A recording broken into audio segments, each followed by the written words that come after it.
برطانیہ کے شہر بریڈ فورڈ کی جامعہ الخدا مسجد میں تحریک ختم نبوت کے سلسلے میں خاتم النبیین کانفرنس کا انعقاد ہوا، جس میں الشیخ سید توصیف الرحمان راشدی نے ختم نبوت کے حوالے سے خصوصی خطاب کرتے ہوئے کہا، پیارے نبی آخری نبی ہیں، آپ میرے پیارے نبی صلی اللہ علیہ وسلم کی آخری امت ہیں۔ ابو داؤد ترمذی میں رسول کریم صلی اللہ علیہ وسلم کا یہ فرمان موجود ہے کہ میرے بعد 30 کذاب آئیں گے، ان میں سے ہر ایک اللہ اور اس کے رسول پہ جھوٹ بولے گا اور کہے گا میں اللہ کا رسول ہوں، اور محمد کریم صلی اللہ علیہ وسلم فرما رہے وَأَنَا خَاتِمُ النَّبِيِّينَ، لیکن یاد رکھنا مدینے کا تاجدار نبیوں میں سب کا سردار نبی آئے صلی اللہ علیہ وسلم، لا نبی بعدی، میرے بعد اور کوئی نبی نہیں ہے۔ جو یہ اعلان کرے وہ اللہ پر بھی جھوٹ بولتا ہے،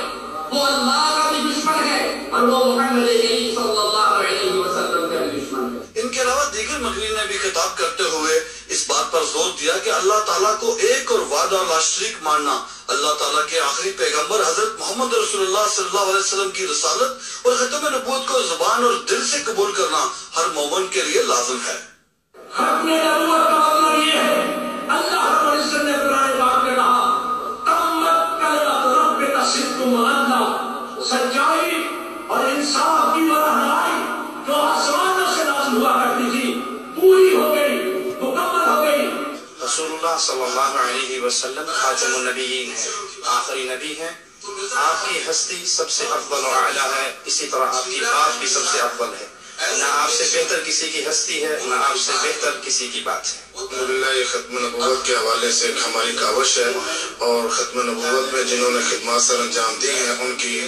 بات کا یہ اعتراف ہے الوداع مسجد میں۔ نبی اکرم صلی اللہ علیہ وسلم سے محبت کا تقاضا یہ ہے کہ ہم اپنی زندگی کے ہر معاملے میں آپ صلی اللہ علیہ وسلم کے قول اور عمل کو اپنے لیے اسوہ حسنہ سمجھ لیں۔ انہوں نے کہا عقیدہ توحید رسالت اور ختم نبوت میں گہرا تعلق ہے، ان عقائد کو ایک دوسرے سے جدا نہیں کیا جا سکتا۔ ختم النبیین کانفرنس سے علماء کا کہنا تھا کہ ان حضرت محمد رسول اللہ صلی اللہ علیہ وسلم آخری نبی ہیں، ان کے بعد نہ کوئی نبی آیا اور نہ کوئی رسول آئے گا، اور اس عقیدہ کو تسلیم کیے بغیر مسلمان نہیں ہو سکتا۔